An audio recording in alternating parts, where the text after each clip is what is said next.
Hello students, today we discuss the chapter electricity. First of all, we discuss some of the basic terms. First one is electric charge. So you have read about electric charges in your lower classes. You know that electric charges are of two types. First one is positive charge and second one is negative charge. And the basic properties of electric charges are: first one, like charges repel each other, and second one, unlike charges attract each other. Now, the next topic is quantization of charge. So, the charge on a body is an integral multiple of a basic unit of charge of an electron or proton represented by E. That is, Q is equals to Ne, where N is equals to an integer and E is equals to charge on a proton or electron which has magnitude 1.6 into 10 to the power minus 19 coulomb. The next topic is electric field. So the space around a charge in which its electrical properties can be experienced is called electric field. What does it mean? It means that if we bring a similar charge, then it will experience a repulsive force. And if we bring an unlike charge, then it will experience an attractive force. Next one is electric potential. Suppose a charge is present outside the electric field. Then if we want to bring that charge inside the electric field, then we have to do some work. So how electric potential is defined? So the work done in bringing unit positive charge from infinity to a point in the electric field is called electric potential. Next one, electric potential difference.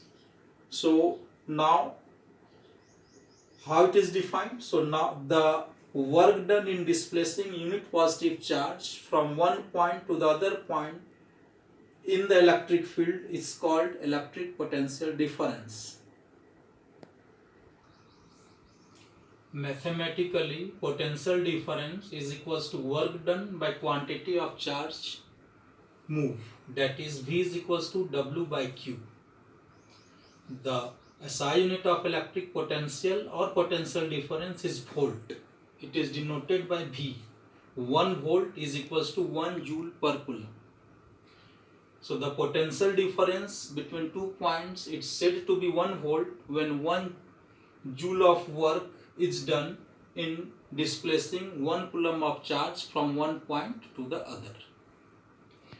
Now we move to the topic electric current. Now consider two situations.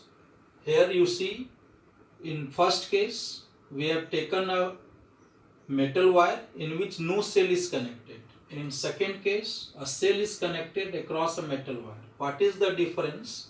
So when no cell is connected across the metal wire, then the free electrons inside the metal wire are in random motion. This results in no electric current. But when we connect a cell across the metal wire, then all the electrons start moving in one direction. That is from negative end to the positive end of the conductor. This results in electric current. Now we define electric current. So the flow of electric charges in a definite direction results in electric current. Mathematically, electric current is measured as the rate of flow of charge through any cross section of the conductor. That is, electric current is equals to total charge flown divided by time taken. I is equals to Q by T. The SI unit of electric current is ampere. 1 ampere is equals to 1 coulomb per second. So now, what is the direction of current in an electric circuit? So the conventional direction of electric current is opposite to the flow of electrons, that is from positive terminal to the negative terminal of the cell. I have shown this one in this diagram. You see, when we connect a cell across the two terminals of a wire, then the electrons moves from negative to positive. So the conventional direction of current is opposite to this motion of electrons, that is from positive to negative terminal. Now the next topic is electric circuit.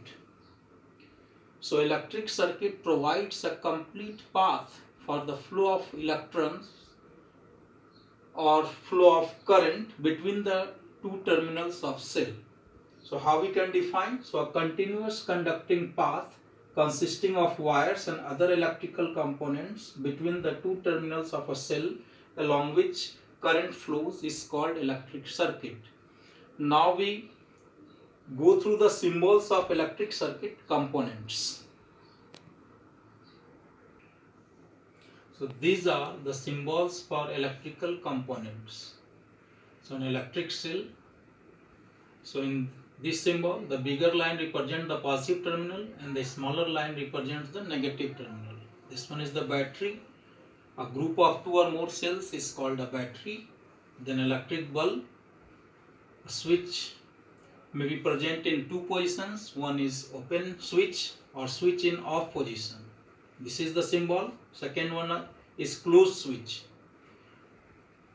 So this is the symbol or switch in. The closed switch is also called switch in on position. Then this is a wire joint. This is the wire crossing without joining. And then this is the resistance. We also have some other symbols. So we see the other symbols now.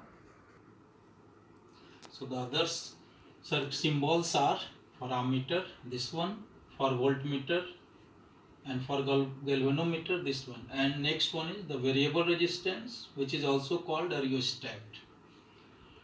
Now we go through the use of ammeter and voltmeter.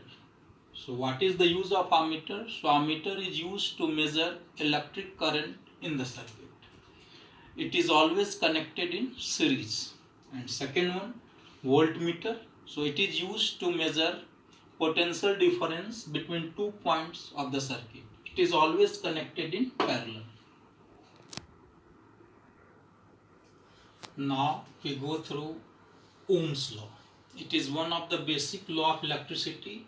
It relates the potential difference across the ends of the conductor and the current flowing through it.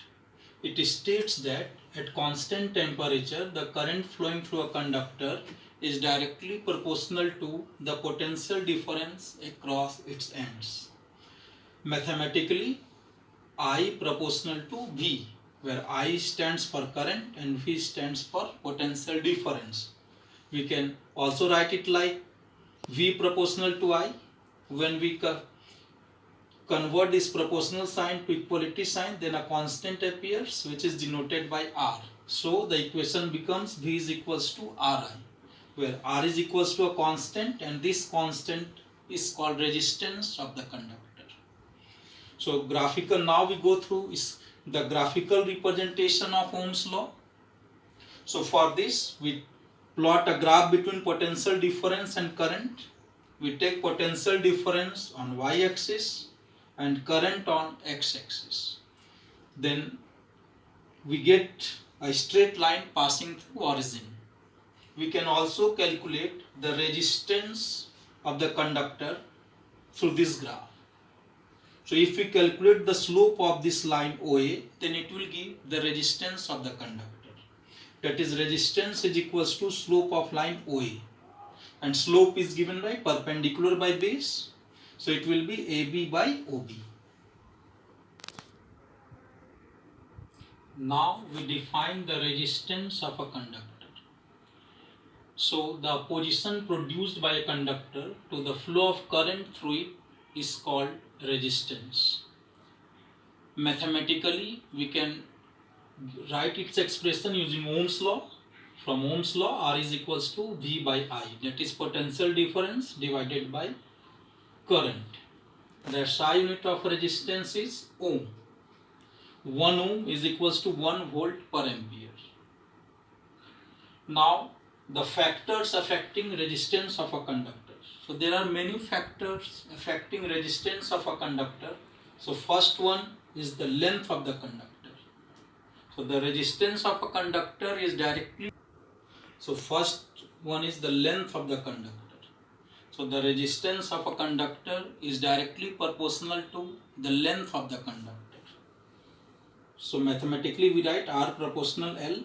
Second one is area of cross section of the conductor. So the resistance of a conductor is inversely proportional to the cross sectional area of the conductor. That is R proportional 1 by A. It also depends upon the nature of the material of the conductor and temperature of the conductor. So here we combine only the first three factors. The effect of temperature is the other topic. You will read this in higher classes.